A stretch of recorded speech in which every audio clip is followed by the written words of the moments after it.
Dame los números para presentar sobre los números de Ipsos, que nos está mostrando una foto de la segunda vuelta, para presentar a Guillermo Loli, director de estudios de opinión de Ipsos, que nos haga la lectura de esto, que naturalmente uno diría, oye, país partido en dos, ¿no? Sí. ¿Así son todas las segundas vueltas? ¿Así son todas las segundas vueltas? Cambiamos el rojo y el blanco por el verde y el naranja. Ajá. En este escenario, claramente. Mire esa foto, manda tu pregunta para Guillermo Loli. Mira, a la pregunta, ¿por quién votaría en la segunda vuelta si los candidatos fuesen Roberto Sánchez por Juntos por el Perú y Keiko Fujimori por Fuerza Popular? 38% Roberto Sánchez, 38% Keiko Fujimori, el 17% blanco viciado, el 7% no preciso. Ajá, ahí está. Así entonces. están las cifras. Conversamos ya con el director de estudios de opinión de Ipsos, Guillermo Loli, quien es parte del equipo de Alfredo Torres. Y primero, Guillermo, quizá es el momento de decir que ustedes acertaron en la visión de tanto boca de urna como conteo rápido de la primera vuelta, por lo que miramos todos con atención esta nueva medición que hacen de cara ya a la segunda vuelta. Bienvenido a Latina, muy buenas noches. Buenas noches.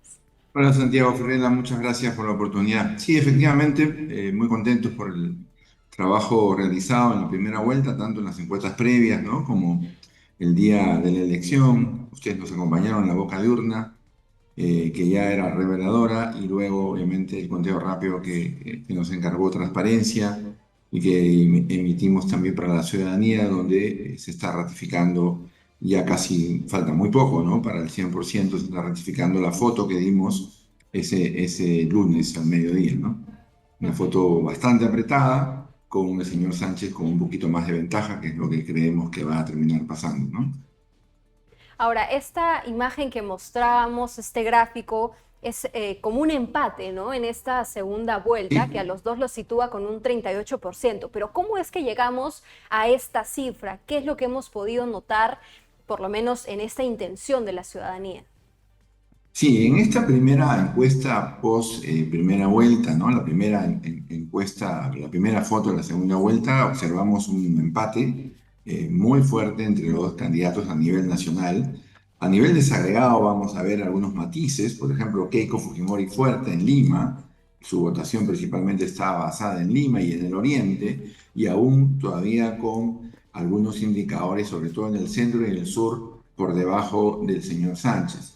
Más bien, el candidato Sánchez, fuerte en el interior de manera general, como mencionaba, fuerte en el sur, fuerte en el centro, fuerte en el rural, que es una de las zonas que más lo ha acompañado en la primera vuelta, que nos lleva pues a este escenario empatadísimo, ¿no?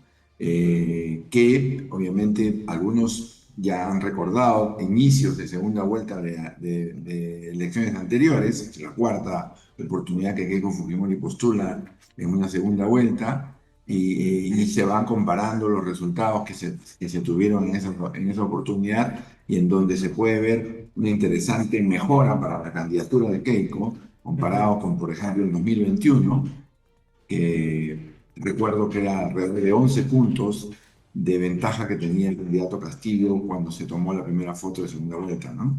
Uh-huh. Ahora, Guillermo, también me parecía interesante el tema de, por ejemplo, ¿no?, el antivoto. Ustedes hacen una pregunta en esta medición que es potencial de voto Keiko Fujimori, y el 2 de abril había un 59% que decía definitivamente no votaría por ella. Pero en esta encuesta ese número cae como 10 cifras, ¿no? Sí. 10 puntos porcentuales a 48% más. Y en el caso de Sánchez más bien sube el antivoto. ¿Cómo explicamos un poco eso? Sí, esa fue una encuesta a inicios de abril. Había un porcentaje de desconocimiento sobre el candidato Sánchez, todavía no estaba totalmente conocido para un sector del electorado, ¿no? Eso se ha reducido significativamente en la encuesta del 24 de abril, y ya encontramos en los dos un antivoto importante, casi el 50% de la población. Hay que recordar que la gran mayoría de los ciudadanos en el Perú no han votado por estas dos primeras opciones, ¿no? Claro. Entonces, ese antivoto de Sánchez ya es cerca del 45%, me parece, Y el de Keiko, como bien señala Santiago, sí se nota una disminución que puede explicar obviamente este buen arranque que tiene ella en este empate, ¿no? Ese antivoto, si bien sigue siendo todavía alto, muestra una tendencia habría que ver las siguientes encuestas para ver si esto se va a seguir reduciendo, muestra una primera foto de disminución importante de 10 puntos, como bien señalaba, ¿no?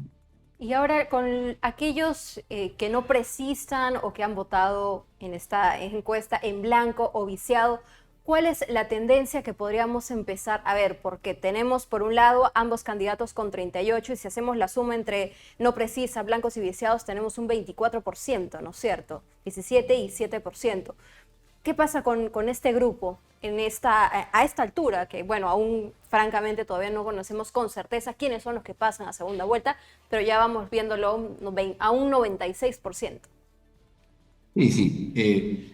Lo que hemos visto a lo largo de esta campaña, hay que recordarlo, nuestro electorado va a ir tomando posición conforme nos vayamos acercando al 7 de junio, ¿no? Al 24 de abril, ahora es muy importante recordar siempre la fecha de la encuesta en nuestro sistema, en nuestro mundo electoral, en nuestra vida electoral, es muy importante cada fecha, ¿no? Claro. Porque nuestro electorado reacciona a situaciones, a aciertos o a desaciertos de los candidatos, ¿no?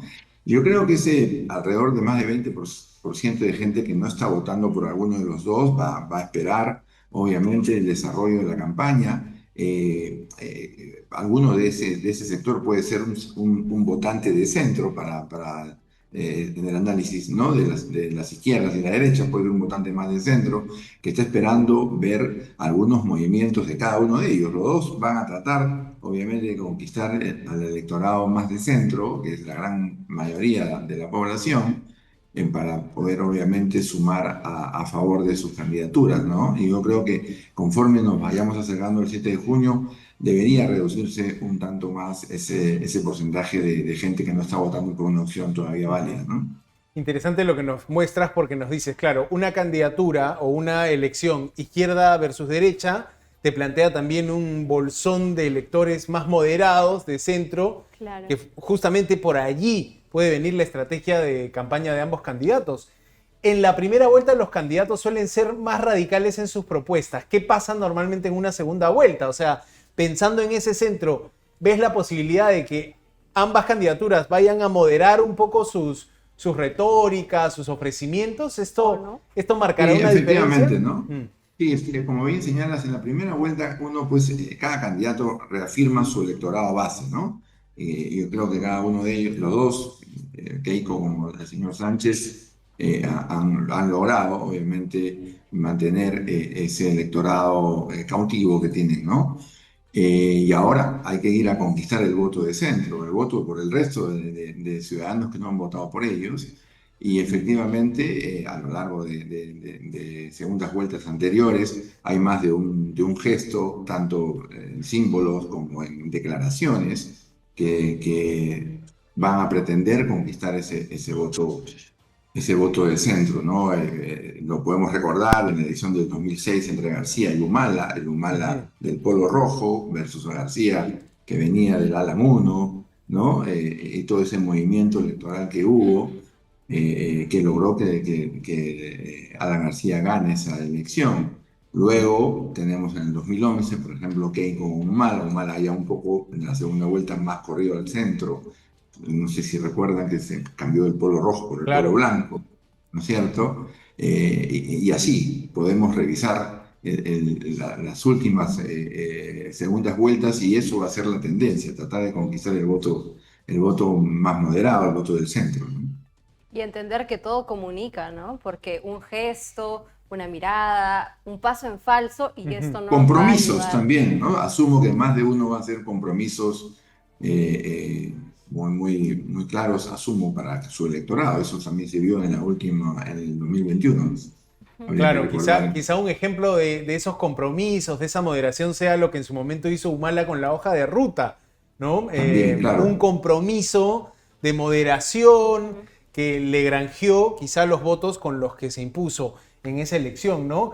falta el debate también, o los debates que se Sí, puedan el organizar, debate, ¿no? por lo menos ¿Cómo un te par parece de que debates, influirá es lo que ese va a haber. cruce? Yo creo que va a ser importante, ¿no? Va a ser un elemento a tomar en cuenta. Lo ha sido en la primera vuelta, más de un candidato que estaba con porcentajes, recuerdan ustedes, muy pequeñitos, surgieron un poco mejor, ¿no? Ujú. Yo creo que los debates, estos sí van a ser debates propiamente, ya dos candidaturas, enfrentándose, obviamente, desde el punto de vista de planteamientos, del plan de gobierno y sobre todo de desempeño propiamente de debatir, de cuestionar, ¿no? De poder ver cuál de los dos puede captar mejor ese momento del debate.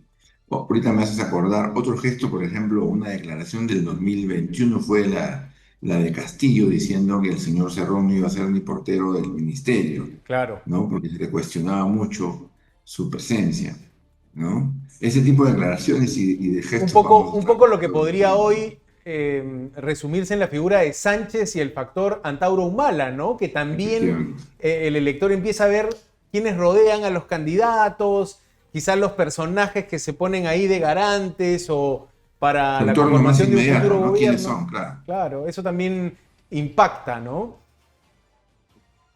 Así es. Eso es algo que el electorado seguro que va a tomar, obviamente, como les decía, Ujú. va a ir disminuyendo el voto el no precisa, el blanco viciado, Claro. va a tomar en cuenta seguro de cara al 7 de junio.